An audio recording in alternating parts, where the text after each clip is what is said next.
Today I want to talk about frozen lakes and why actually there's a really good lesson for all of us in this. In the 19th century, there was a chap by the name of Frederick Tudor who realised there was a market for ice all over the world. Now, I'm actually up in Colorado, but he was doing this in New England.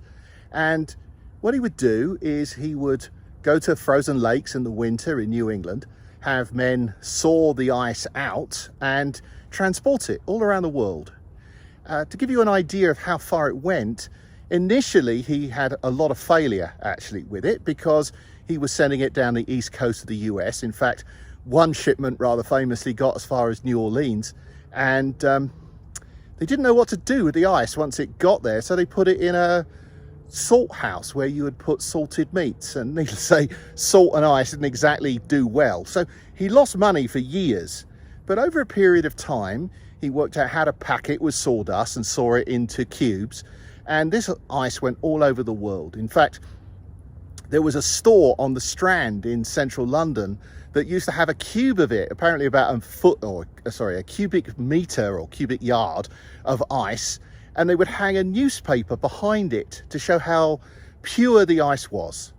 And the King and Queen, I guess Elizabeth, no, Queen Victoria even, thank you, would use this ice in their cocktails. And because it was so pure, it was thought that it didn't melt as fast.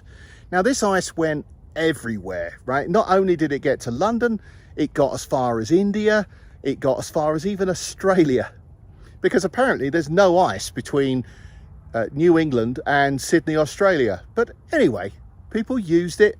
It worked very well, but obviously it was expensive to transport.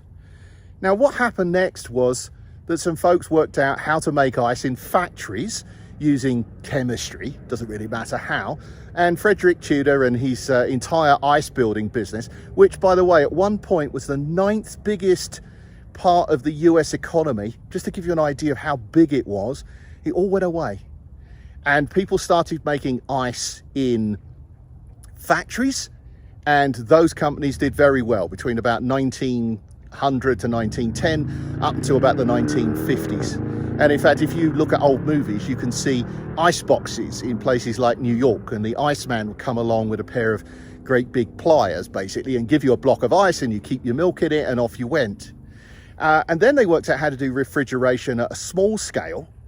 And of course, the refrigerator started coming out, and that had all sorts of implications for electricity, for the shape of cities, for a number of things, and people started buying refrigerators. And how many of those ice manufacturing companies made it to be refrigerator companies? None of them did. So the moral of the story is that you could have a very successful business, Frederick Tudor, I'm looking at you, and it could all go away because somebody else works out how to solve the problem that you already solved, but in a completely different way. Have you worked out who's going to solve your problem in a completely different way? If you haven't, you should probably start looking.